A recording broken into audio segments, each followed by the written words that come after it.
ఇంతకీ బావగారి మీద నీకు కోపం ఉందా లేదా? కొద్దిసేపు ఉన్నట్టు ఉంటున్నావు, కొద్దిసేపు లేనట్టు ఉంటున్నావు. నీకైనా క్లారిటీ ఉందా లేదా? వచ్చిన కోపం పోయిందా లేదా అని శివాని వాళ్ళ చెల్లె శివానిని అడుగుతూ ఉంటుంది. శివాని వాళ్ళ మమ్మీ డాడీ దూరం ఉండి వింటూ ఉంటారు. అప్పుడే శివాని, నేను చాలా 100%గా క్లారిటీగా ఉన్నాను. ఇప్పుడు నేను చెప్పేది వింటే నీకు కూడా క్లారిటీ వస్తుంది. నిజంగానే మీ బావగారి మీద కోపంతోనే నేను పుట్టింటికి వచ్చేసాను. నేను అలా మన ఇంటికి వచ్చేస్తే మమ్మీ సంతోషపడింది, కానీ డాడీ చాలా బాధపడ్డాడు.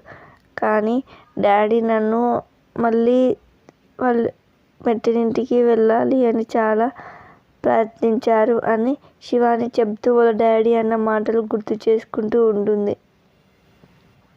నాన్న మాటలు విన్నాక నేను చేసే తప్పేంటో తెలిసింది. నేను అక్కడి నుంచి పుట్టింటికి రావడం తప్పే అని అనిపించింది. నేను తొందరపడ్డా అని అనిపించింది. అందుకే కూరగాయల మార్కెట్కి వెళ్ళినప్పుడు అక్కడ మీ బావగారు కనిపించినప్పుడు నేను తనతో సరదాగా ఆడాను అని శివాని అనగానే అప్పుడే శివాని వాళ్ళ చెల్లె, మరి బావగారు మన ఇంటికి వచ్చి నేను తీసుకెళ్తా అన్నప్పుడు నువ్వు ఎందుకు అలా కోపంగా నేను రాను అని చెప్పేశావు అని అడుగుతుంది. అప్పుడే శివాని, ఎందుకంటే దానికి కూడా ఒక రీజన్ ఉంది.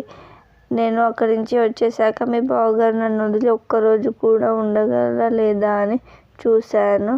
కానీ నాకు ఇప్పుడు నమ్మకం వచ్చేసింది తను నన్ను వదిలి ఉండలేడని.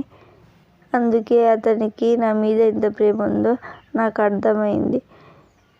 మనిషి మీద ప్రేమ ఉన్నప్పుడు ఎక్కడ తగ్గాలో తెలుస్తుంది. ఇంటికి రావడానికి తనకి ఇష్టం లేకుండా నన్ను తీసుకెళ్ళడానికి వచ్చేసారు అని శివాని చెప్తూ ఉంటుంది. తర్వాత ఏం జరుగుతుందో నెక్స్ట్ ఎపిసోడ్లో చూద్దాం. Thanks for watching this video.